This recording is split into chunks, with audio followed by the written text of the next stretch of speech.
పొగలు పొగలు వస్తున్నాయి. పెరుగు తీసుకురండి అమ్మా. మంచిగా కలిపేసి మెత్తగా, బాగా మెత్తగా కలుపు. ఎంత వీలైతే అంత కలుపు.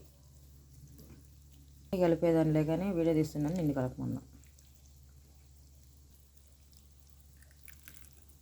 మంచిగా కలుపు.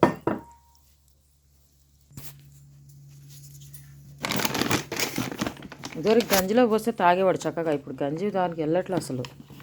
గంజి బలమని వీడికి ఎప్పుడు అర్థమవుతుంది.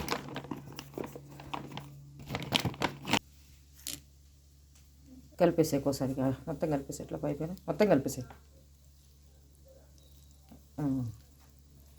ఇలా పెడితే బోన్స్ బలం అంట, మంచిదని చెప్పారు. 2 times ఇలాగే పెట్టాలంట ఫ్రెండ్స్. లక్కీ నీ ఫుడ్ రెడీ రా. తిందామా తిందామా, దా అమ్మ వచ్చేసాయి.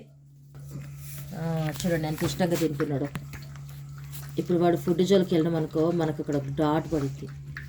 వాడిని సైలెంట్గా తిననేయటం బెటర్. వదిలే, చెప్తున్నారా నీ ఫ్రెండ్స్కి ఇలా పెడితే మంచిదని? సరే ఏమనట్లేదులే. అయ్యో ఇది ఏమనట్లేదు రా, జస్ట్ వీడియో తీసుకుంటున్నా.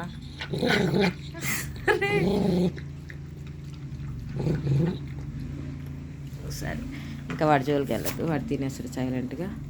అగో ఇదివరకు మంచిగా అన్నంలో తీసిన గంజి పొద్దున్నే వేడికి నేను తాగేసి వీడికి కొంచెం పోసేదాన్ని, కానీ వీడు తాగట్లే ఇప్పుడు.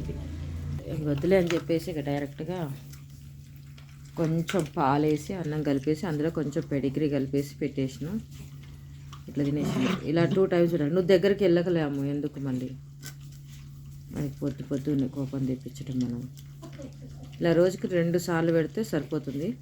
ఎక్కువ కూడా అవసరం లేదు. ఒక 3 స్పూన్లు, జస్ట్ టీ స్పూన్ తోటి ఒక 3 స్పూన్లు పెట్టేసిన అంతే, ఎక్కువ కూడా లేదు. లక్కీ గుడ్ మార్నింగ్ కూడా చెప్పవు, అరుస్తావు. సరే నేను రావట్లేదు నీ చెవులకి. బాడుకోవు అంటే అర్థం తెలుసా ఫ్రెండ్స్ మీ అందరికీ? చెప్పండి, బాడుకోవు అంటే అర్థం బ్యాట్ కౌ.